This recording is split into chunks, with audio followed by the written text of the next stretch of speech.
अधिक मास पुरुषोत्तम या लौंद मास के कृष्ण पक्षीय एकादशी को परम एकादशी के नाम से संबोधित किया जाता है। इस व्रत के करने वाले के समग्र पाप नष्ट हो जाते हैं।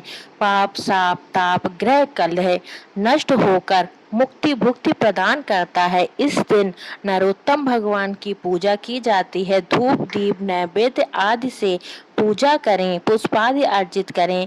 इसमें सागार समय अनुसार जिस महीने में आए उसी के मुताबिक लेना चाहिए। श्री भगवान बोले, हे अर्जुन, अधिक मास के कृष्ण पक्ष में जो एकादशी आती है वह परमा एकादशी कहलाती है। वह मुझसे सुनो। इस एकादशी की पावन कथा जो कि महर्षियों के साथ कांपिल्य नगरी में हुई थी वह मैं तुमसे कहता हूँ, ध्यान पूर्वक श्रवण करो। परमा एकादशी व्रत कथा। कांपिल्य नगरी में सुमेधा नाम का एक अत्यंत धर्मात्मा ब्राह्मण रहता था। उसकी स्त्री अत्यंत पवित्र तथा पतिव्रत थी। किसी पूर्व पाप के कारण वह दंपत्ति अत्यंत दरिद्रता का जीवन व्यतीत कर रहे थे। ब्राह्मण को भिक्षा मांगने पर भी भिक्षा नहीं मिलती थी। उस ब्राह्मण की पत्नी वस्त्रों से रहित होते हुए भी अपने पति की सेवा करती थी तथा अतिथि को अन्न देकर स्वयं भूखी रह जाती थी और पति से कभी भी किसी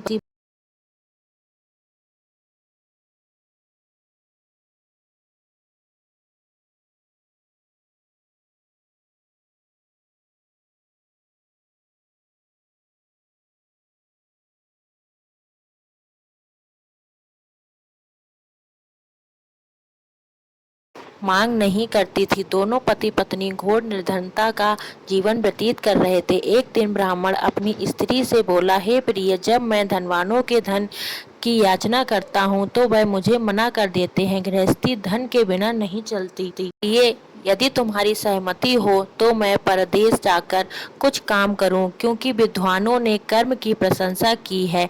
ब्राह्मण की पत्नी ने विनीत भाव से कहा, हे स्वामी, मैं आपकी दासी हूँ। पति अच्छा और बुरा कुछ भी हो कहे, पत्नी को उसका कहना मानना चाहिए। मनुष्य को पूर्व जन्म में किए कर्मों का फल मिलता है। सुमेरा पर्वत पर रहते हुए भी मनुष्य को बिना भाग्य के स्वर्ग नहीं मिलता। पूर्व जन्म में जो मनुष्य विद्या और भूमि दान करते हैं उन्हें अगले जन्म में विद्या और भूमि प्राप्त होती है। ईश्वर ने भाग्य में जो कुछ लिखा है उसे टाला नहीं जा सकता।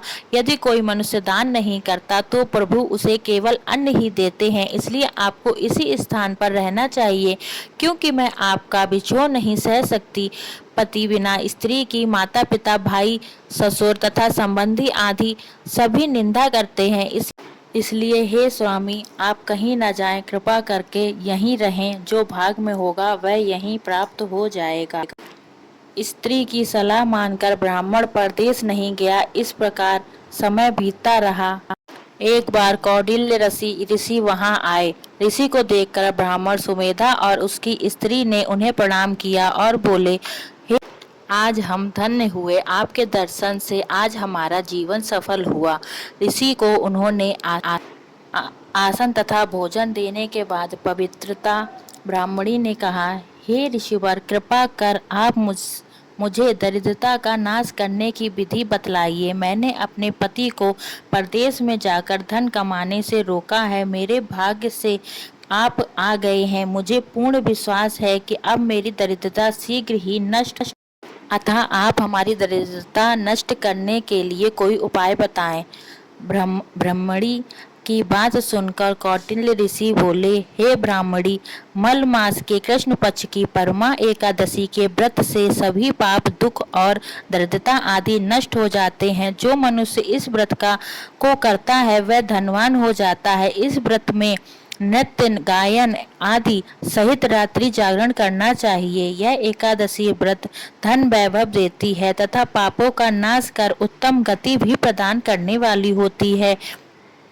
धनाधिपति कुबेर ने भी इस एकादशी व्रत का पालन किया था, जिससे प्रसन्न होकर भगवान भोलेनाथ ने उन्हें धनान्य धन का पद प्रदान की। इसी व्रत के प्रभाव से सत्यवादी राजा हरिश्चंद्र को पुत्र, स्त्री और राज्य की प्राप्ति हुई थी। तदनुपरांत कौटिल्य ऋषि ने उन्हें एकादशी के व्रत की समस्त विधान कह सुनाया।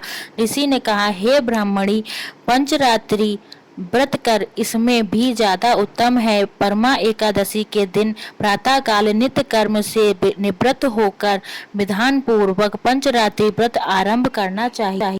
जो मनुष्य 5 दिन तक निर्जल व्रत करते हैं वे अपने माँ पिता और स्त्री सहित स्वर्ग लोक को जाते हैं। जो मनुष्य 5 दिन तक संध्या को भोजन करते हैं वे स्वर्ग को जाते हैं। जो मनुष्य स्नान करके 5 दिन तक ब्राह्मणों को भोजन कराते हैं वे समस्त संसार को भोजन कराने का फल पाते हैं। जो मनुष्य इस व्रत में अन्न दान करते हैं उन्हें तीनों लोकों में दान करने वाला फल मिलता है। जो मनुष्य उत्तम ब्राह्मण को तिल दान करते हैं वे तिल की संख्या के बराबर वर्षों तक विष्णु लोक में वास करते हैं। जो मनुष्य घी का पात्र दान करते हैं वह सूर्य लोक को जाता है। जो मनुष्य 5 दिन तक ब्रह्मचार्य व्रत का करते हैं वे देवांगनाओं के साथ स्वर्ग को जाते हैं। हे ब्रह्मणी, तुम अपने पति के साथ इसी व्रत को धारण करो। इससे कौटिल्य ऋषि के वचनानुसार ब्राह्मण और उसकी स्त्री ने पद्मा एकादशी के 5 दिन तक व्रत किया। व्रत पूर्ण होने पर ब्राह्मण की स्त्री ने एक राजकुमार को अपने यहाँ आते देखा। राजकुमार ने ब्रह्मा जी की प्रेरणा से एक उत्तम घर जो कि सब वस्तुओं से परिपूर्ण था उन्हें रहने के लिए दिया। तदुपरांत राजकुमार ने आजीविका के लिए एक गांव दिया। इस प्रकार ब्राह्मण और उसकी स्त्री की गरीबी दूर हो गई और पृथ्वी पर काफी वर्षों तक सुख भोगने के पश्चात वे पति पत्नी श्री विष्णु के उत्तम लोक को प्रस्थान कर गए।